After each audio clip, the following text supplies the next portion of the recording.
we are creating a platform for those who are curious, one that tells the story from the artist's perspective, moments in time captured from the innovators who are reshaping dance, music, theater, and the visual arts.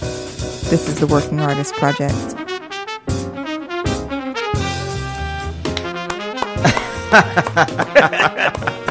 Thank you. Man, what a cheese ball.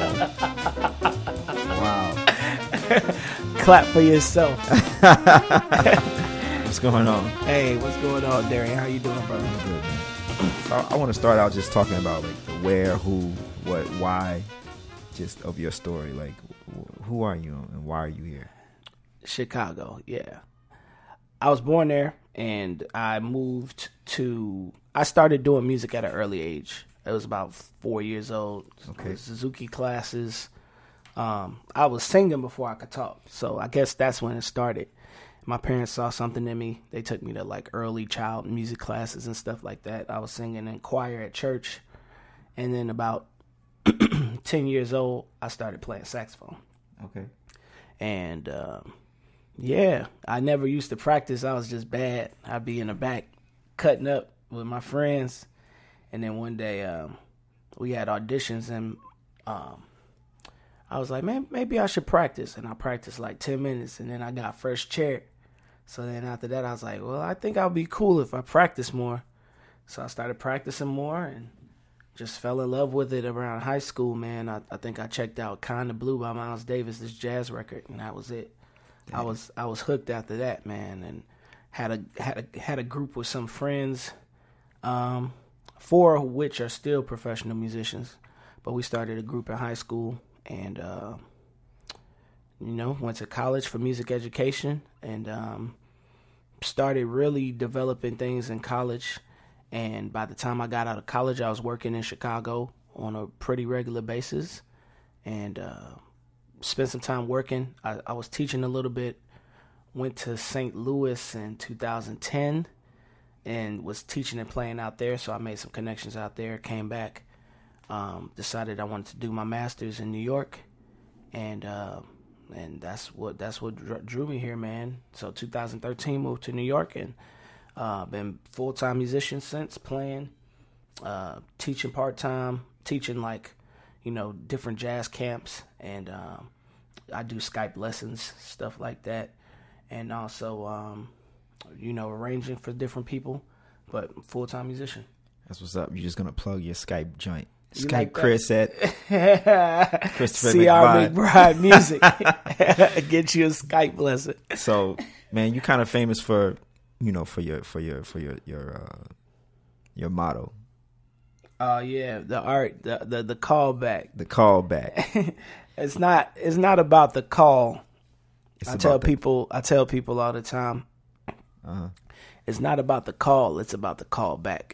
Anybody could get the first call, and you play the book, and it goes okay, and that's it. But when people call you back, that means that you brought something special to the music that they want to hear again. So it's not about the call, it's about the callback. And so what do you do to ensure that call back? It seems like that can transcend music. It can just be for just about anything in life, Well, I mean, for one, I think, having a character that's not, I wouldn't say friendly, but just somebody approachable helps. I have an approachable personality. When people call me and ask me to do stuff, I'm always, like, what are the details, blah, blah, blah. When I show up with a good attitude. A lot of times you could show up and just play some people just show up and play the book and, it's just another job. But for me, it's like, man, it's an opportunity to make music. Like, we're very fortunate that we get this opportunity. We get this chance to create something from just a sheet of paper. We get to create this palette of music for people to enjoy and to listen to and to appreciate. So I always try to approach it with the attitude. Even if I'm tired, man, I try to bring 110% to every show. I was asking how you refined your approach to getting called back. Oh, right. What you went through? Did you go through any life shit? Life things. I I think about the masters. I think about the people who I love. You know, the groups that I've loved that really, you know, I'm like, man, they were on some special stuff, man. Like Miles and like the second quintet, but I always think about the 1964 concert, man. And you know, it's Herbie Hancock, Tony Williams, George Coleman, Ron Carter, Miles Davis. And like there were so many moments that you could tell they weren't looking at music, man. They were just creating. And so I was like, man, how do you get those moments while looking at music? And the key, the biggest thing is to try to get off the music as soon as possible. The more stuff you know and the more stuff you can just create without looking at the music, the better it is, man. Then, you know, once you know what they're playing, then, you know, you could create your sense of harmony. I always, you know, if there's a chance for me to put my own stamp on something, I always try to do that as soon as possible with, you know, with my harmonic concept. You know, I think a lot of people appreciate that about me.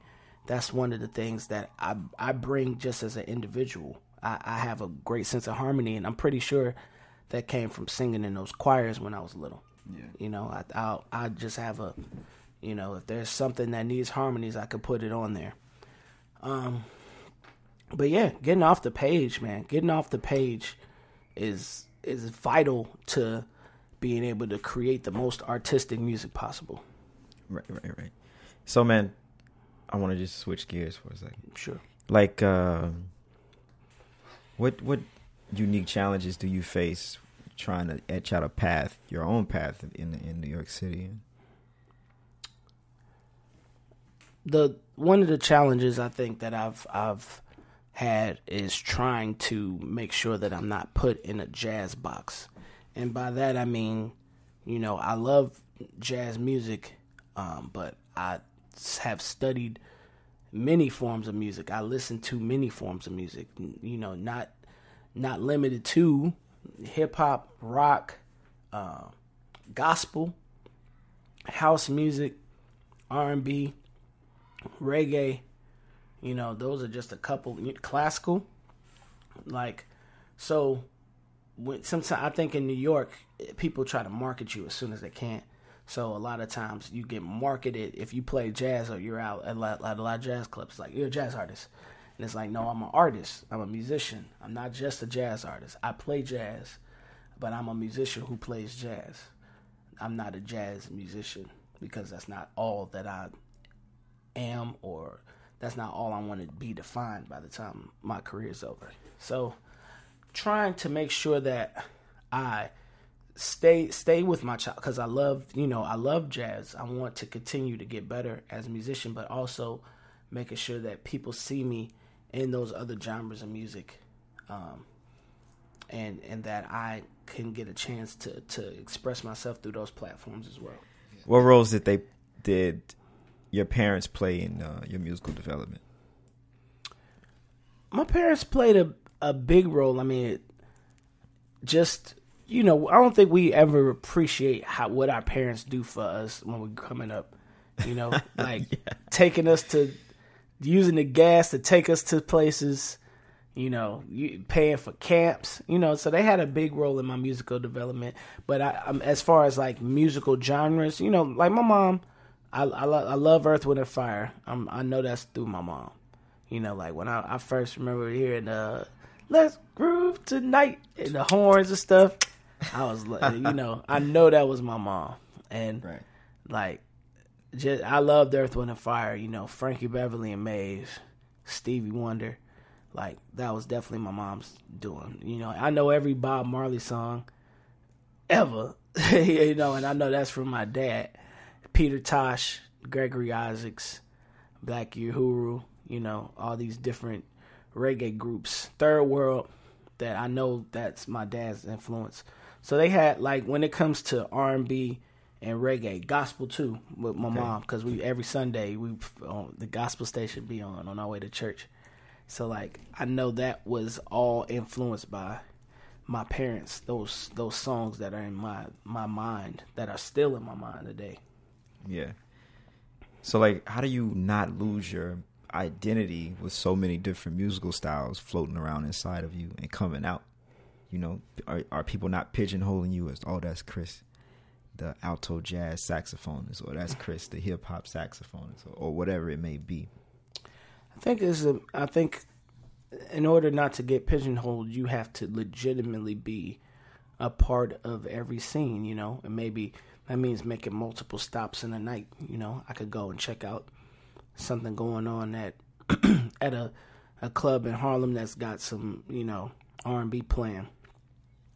Then I can go and play a jazz set. You know, this weekend I had to play, you know, I played a musical on clarinet, which required a lot of reading. I played an R&B gig, which just, you know, it required me knowing the melodies to these R&B songs. And then I played a jazz book, which required me to have, you know, to be able to read the jazz book and be able to get off the page, understand the chord changes, and understand the music and follow with the band.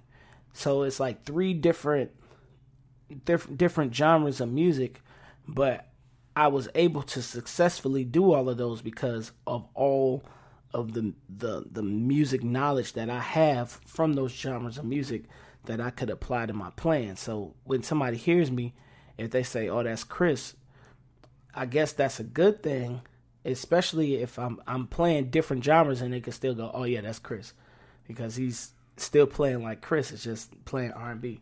Or he's still playing like Chris, but he's playing, you know, he's reading a clarinet book or, you know, whatever. So, like, to me, it's never a bad thing if people can identify you, as long as they don't, you know, as like you said, in order for me not to be considered a jazz saxophonist, I have to step out of that genre of jazz and get to other genres of music and make sure.